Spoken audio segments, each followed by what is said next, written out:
So we're going to talk a little bit, actually, a bit about the curriculum integration and how digital fabrication technologies can really support integrated curriculum learning. It's very the tools themselves are very powerful when combined with with authentic PBL, where the disciplines are the boundaries between the disciplines kind of like erode. If you think about real life problem solving and projects. Um, when you're working in a team, transdisciplinary is kind of where we work in the real world. We don't follow lines of inquiry based on math. Like there's not usually one person in the team who just does the math and one person in the team who just does the CAD drawings. There's definitely a blend in real life. So one of the things that digital fabrication is good at is really supporting that type of learning on that very end. But if you look at this continuum, I like to think of it as a continuum where there are kind of four waypoints on the continuum. So talking about on the far left is where most formal education sits nicely in this kind of single content area where students go to one class at a time and they learn one thing at a time. So in math, they learn math, and in science, they learn science.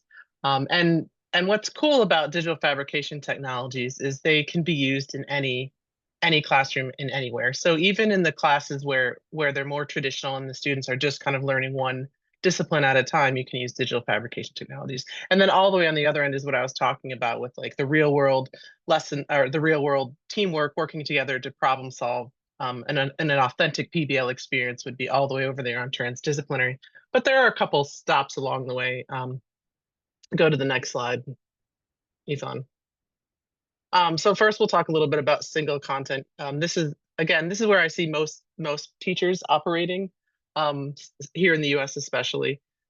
Focus on one discipline only. It's like you're a math teacher, but it's really designed to deepen your skills in your area in one area or the other. But you can use digital fabrication to support one discipline only. Although kids are learning a lot when they use digital fabrication, they're learning, they're practicing their skills, they're learning kind of disposition, they're self-regulating and learning like SEL competencies.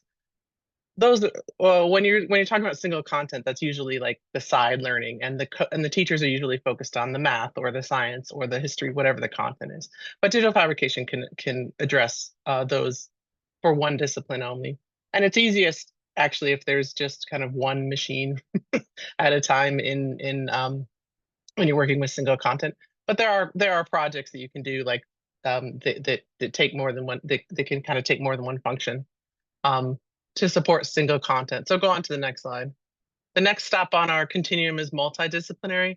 So what multidisciplinary is, I like to think of the integration continuum like like blending of ropes. So single content, you kind of have one rope. Multidisciplinary, you have two ropes next to each other, maybe even three ropes next to each other. So there when different teachers focus around a theme, and the theme is kind of what the joins the project together. And so, but kids kind of still work on their own content areas, but they work towards a theme. So teachers, sometimes this happens when teachers plan a theme or when they're planning a STEM production or a STEM showcase.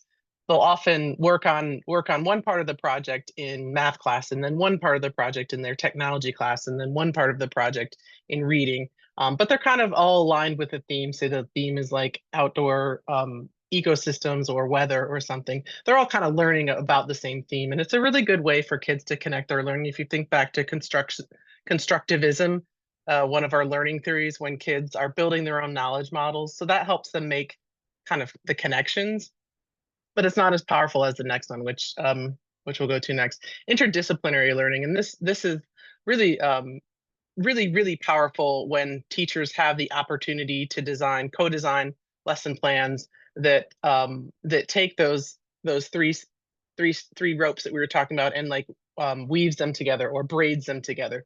So all of the lines are folded and braided together, but they're still the lines of inquiry are kind of still based in that discipline. Basically meaning how the subjects are related to each other. They're more interrelated than in a multidisciplinary. Um, but the lines of inquiry or how the kids are solving the problem are based upon what they know from the discipline. So they'll be working in a project and they figure out, oh, this is where we need to use our math skills. Oh, this is where we need to use our we need to look this up in our science book. Oh, we learned this in history, and they kind of go back and they follow these lines of inquiry based on the discipline where they kind of are focusing that knowledge. It's a very, very powerful tool, and this is more along the lines of, let's say, experiential learning theory, where the kids are in a real world project and they're making these they're solving these problems and they're not thinking about disciplines. That's what's pretty cool about interdisciplinary. They're just thinking about the problem, but they are following these paths of inquiry that are very subject or content area based. And then let's go to the last stop on our interdisciplinary in our integration curriculum, and that's transdisciplinary. And this is where, like, if you have think of a braided rope, right? We have our three subject areas. We braid them together, and they kind of fade all into one kind of problem solving. And that's how I like to think of transdisciplinary. The borders between the subjects kind of disappear. This is a little bit harder to realize in school because you do have assessments and you do need to have learning objectives that are typically based in content areas, but transdisciplinary learning experience really gives the students to combine all of their knowledge that they are not segmenting in their brain, as real people. They should be making those connections, not just a science and then a math.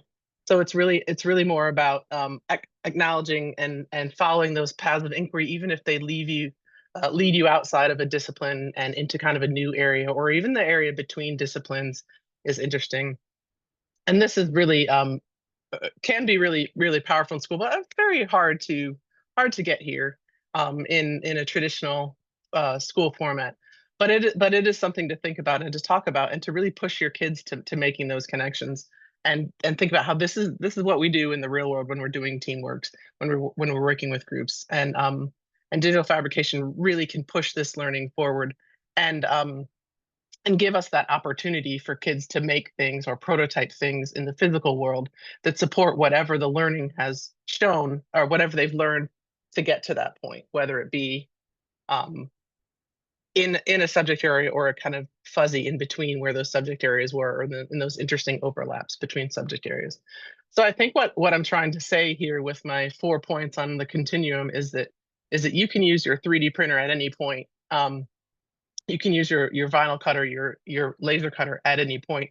But what we're trying to do is move people or move the learning towards interconnectedness, because really what knowledge is or what learning is making those connections, specifically approaching it from our learning theory of constructionism here. I think that was my, oh, wait, here, oh, let's do this. I forgot my integration consideration. So one thing that I like to talk about before we just jump into integrating with teachers is, where are we? Just because you get a new 3D printer or a new makerspace in your school doesn't mean you can suddenly magically start doing multidisciplinary or transdisciplinary work. There's a lot that you need to think about before you approach that.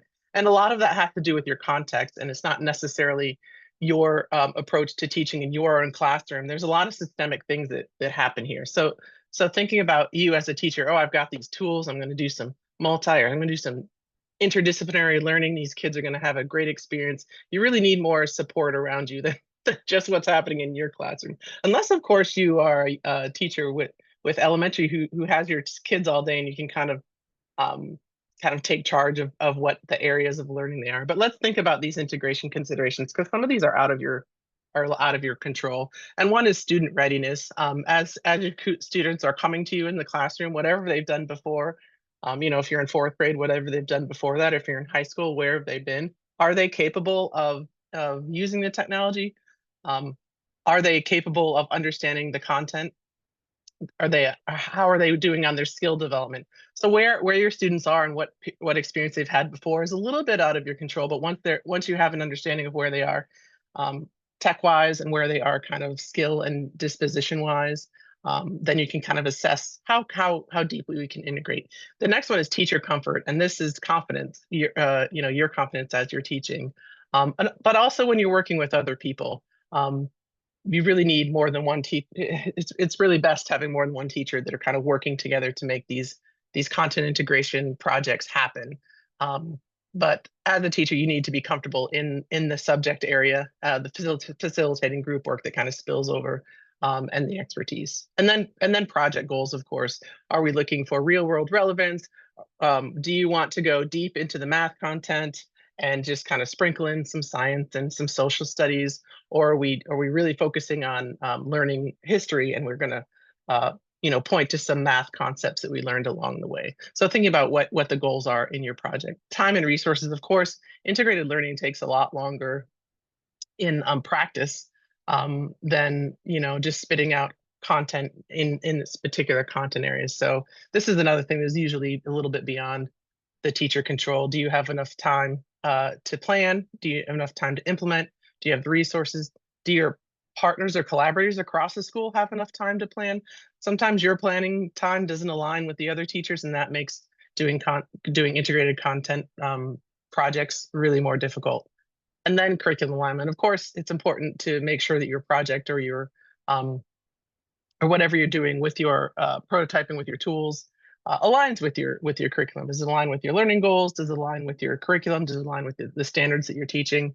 And making those pretty clear from the beginning. So these are some again, some considerations before you just jump in and decide, today we're going to start integrated curriculum learning. It takes more than just one teacher to make this work in your school.